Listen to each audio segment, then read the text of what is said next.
Hi, I'm Melissa Clark from the dining section, and I am going to cut up a chicken. So you might be thinking, why is she bothering to cut up a chicken? You can buy a cut up chicken in the supermarket.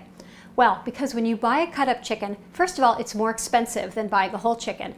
And secondly, you don't get the backbone. And if you don't have the backbone, then you can't make stock. So by cutting up your own chicken, you save money and you get the bonus pot of stock. First thing to do is to remove the legs. You find this space that connects the thigh to the breast over here, and you make a little slit with your knife. Once you've made a slit, you can kind of see what's going on in there. And I'm going to pull this leg and I'm going to pop the bone out. So once you've exposed that bone, you can see the joint right there. There's a space. You just want to cut right through that to remove the leg. And then same thing on the other side. Then to separate the drumstick from the thigh, just flip the chicken leg over and then look for the fat line. You can see, do you see over here, there's this little line of fat? That shows you exactly where the joint is. So if you cut right through that, you're going to cut right through the joint. See?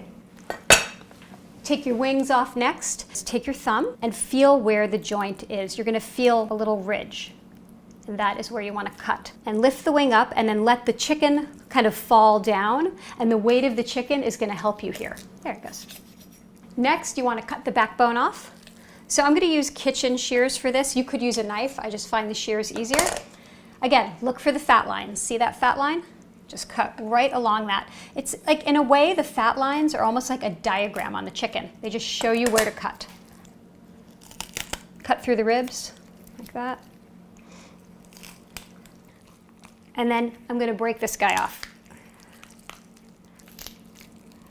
You can either break the backbone off, or you can cut around it, or do some combination of breaking and cutting until it comes off. So here is the backbone, and this is your prize. This is what you're going to use for stock. I'm just going to throw it in a pot immediately. There. And now you're left with the breast. So what you want to do is separate this into two halves. So you just want to make a little slit right in this bone right here, just so that it'll help you break the breast into two. Okay, now flip over your breast again. And I'm just going to bear down on it, and where you made that slit, the bone is just going to crack. There, you can feel it. There we go. Now smooth out the skin again, and then just cut right down the middle.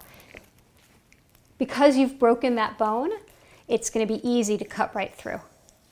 And that's it. At this point, I've cut my chicken into 8 different pieces. This is how I like to cook a cut up chicken.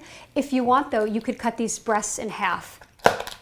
I like the big piece of breast because the white meat cooks faster than the dark meat. So if you keep the breast in one big piece, everything will cook evenly. So now you have your backbone and it's all ready for you to make stock. And the great thing about making a very small batch of stock is it cooks quickly and it's easy to handle. You don't have a giant pot full of stock that you have to strain. You could add nothing more than a couple of garlic cloves or an onion and then cover it with water, and the stock would be great.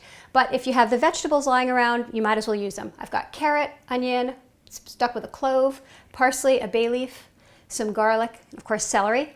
Throw that all in, cover it with water, let it simmer for maybe an hour or 2, and then when I strain it, I'll probably have maybe 1 to 2 quarts of stock. See, cutting up your own chicken is easy, and you get so much more out of the bird. You get dinner one night, and then you get stock to have on hand.